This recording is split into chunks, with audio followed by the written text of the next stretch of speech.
Bonjour à tous, parlons de choix, parlons de fiançailles, parlons de mariage. Aujourd'hui, nous allons parler d'un sujet, 3 types de relations que vous devez absolument dire non. Alors premièrement, avant de commencer, j'aimerais vous demander à vous abonner sur notre chaîne et d'appuyer un j'aime pour nous encourager à ce que nous puissions continuer à parler de choix, de fiançailles et de mariage.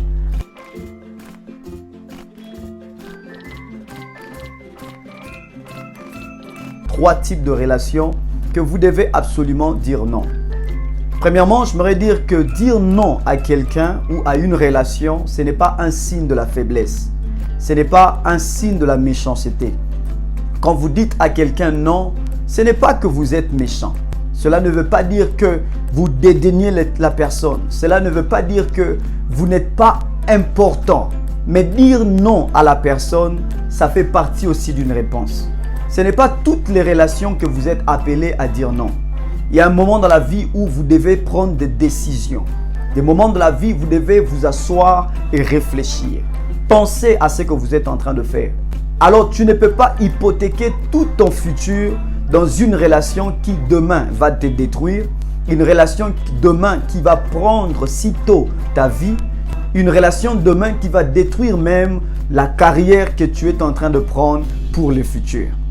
Alors, il faut savoir dire non à une relation. Lorsque ça ne va pas, il est mieux de dire non. Pourquoi? Parce que nous avons compris que plusieurs problèmes dans le mariage aujourd'hui, c'est parce qu'au départ, il y a certaines personnes, ils ont hésité de dire non à une relation. Il y a des autres personnes, et même dans le fiançailles, lorsque vous essayez de corriger, vous essayez de lui donner des conseils, il ne change pas. Il est temps que vous puissiez décider à dire non. D'abord, j'aimerais vous dire que le mariage, nous vivons plus longtemps que les années que nous avons passées avec nos parents. Peut-être nous avons vécu avec nos parents 25 ans, mais pour certains, ils vivront le mariage pour 80 ans, pour 70 ans, même pour 100 ans. On n'épouse pas quelqu'un à cause d'une compassion.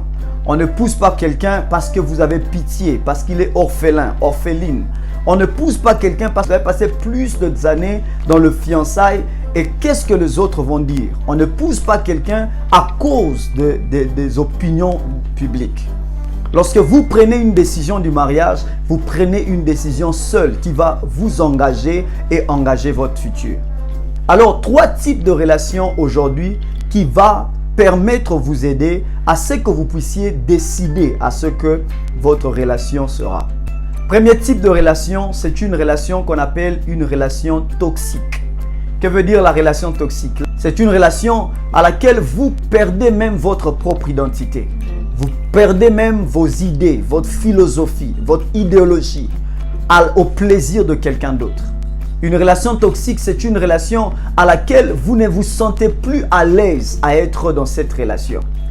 C'est une relation où vous avez trouvé quelqu'un qui est en train de fumer et il vous oblige aussi à fumer comme lui. Vous avez trouvé quelqu'un qui est accro au concert, accro à l'alcoolique, accro à cette vie de la prostitution, à cette vie de drogue. Et vous sentez réellement que vous êtes en train de perdre votre propre identité. Ce n'est pas certainement ce que vous pensez. Ce n'est pas certainement la manière que vous étiez en train d'imaginer cette relation pouvait être. Une relation toxique, c'est cette relation où vous vous sentez étouffé. Vous n'avez pas à dire. Tout ce que vous avez à faire, c'est seulement obéir à des ordres. C'est une relation à laquelle il n'y a pas une communication.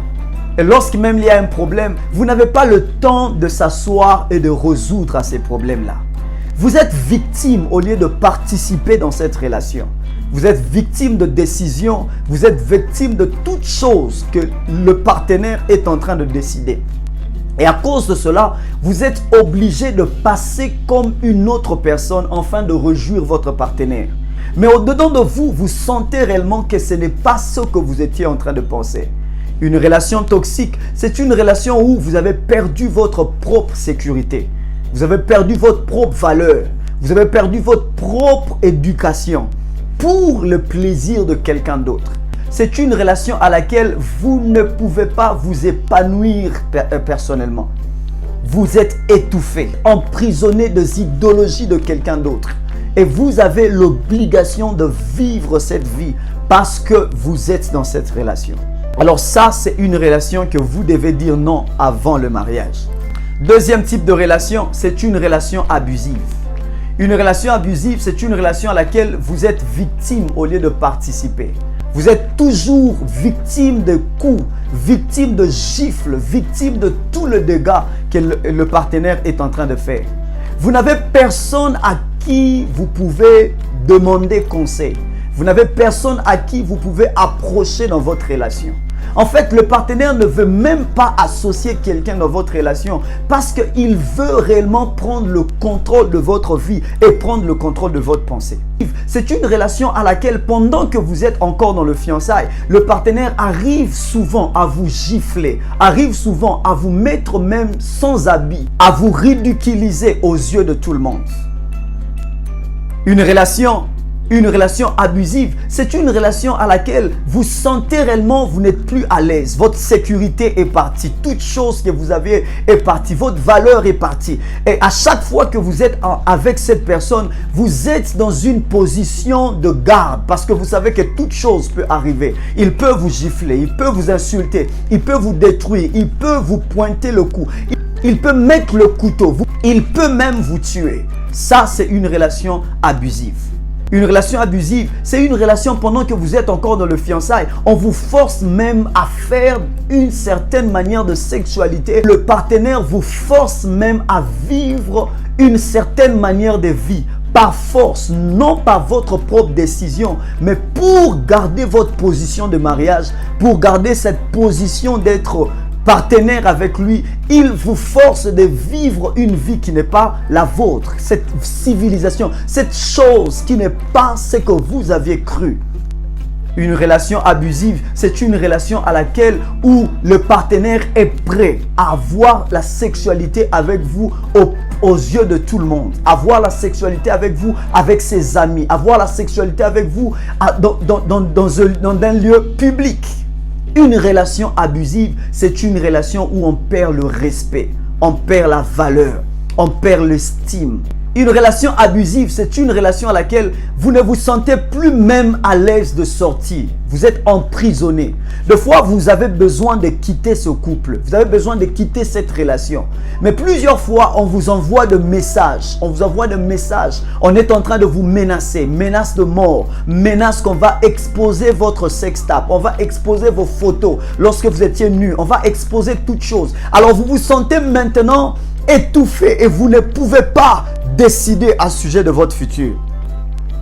Une relation abusive, c'est une relation à laquelle vous devenez maintenant prisonnier d'une personne pour toute la vie. Alors s'il faut dire non à une relation abusive, c'est aujourd'hui il faut prendre des décisions et dire non à cette relation. Alors troisième type de relation que nous devons dire non, c'est une relation infidèle. Écoutez, le mariage n'est pas le médicament contre l'infidélité. Ne croyez pas à ça. Ne pense pas que lorsque tu vas épouser ton partenaire, c'est dans le mariage que ton partenaire arrivera à se contrôler. Et s'il faut se contrôler, on se contrôle avant le mariage. On ne donne pas l'impression d'avoir une foi à une personne alors que personne ne peut décider au sujet du futur de son partenaire. Ce n'est pas vous qui changez la personne, c'est Dieu qui change la personne. Si vous avez essayé à changer quelqu'un, vous avez trouvé des infidélités dans votre fiançailles, des infidélités pendant que vous êtes encore amis. Vous avez des preuves, vous êtes témoins oculaires. Les gens vous ont fait appel, vous êtes arrivés, vous avez vu de vidéos, sextapes, vous avez vu de choses dans votre vidéo qui appartient à votre partenaire avec une autre fille ou bien un autre homme. C'est aujourd'hui le temps de prendre une bonne décision avant le futur. Alors ne décidez pas en aveuglement. Plusieurs personnes disent que l'amour rend aveugle. Mais oui, si l'amour rend aveugle, mais le mariage va devoir vous ouvrir les yeux. Celui qui est infidèle lorsqu'il est encore dans les fiançailles, il est possible qu'il demeure aussi infidèle même dans le mariage. 24 heures de la journée est trop long afin que vous puissiez vivre avec cette personne. Vous ne serez pas avec lui partout. Un partenaire qui a l'habitude d'aller vers les prostituées, qui a l'habitude de coucher avec des autres personnes, ce sont ce genre de partenaires que tu dois dire non avant que vous puissiez entrer dans les mariages. Et n'oublie pas, Dieu est contre le divorce, mais Dieu n'est pas contre la séparation. S'il faut prendre des décisions aujourd'hui, prenez cette décision. Mais dans le mariage, il n'y aura pas le temps que vous puissiez prendre une décision pour que vous puissiez rentrer. Le mariage, c'est un ticket, vous êtes en train de partir sans retour. Vous devez vous asseoir et réfléchir et faire de bons choix. Que l'Éternel vous bénisse.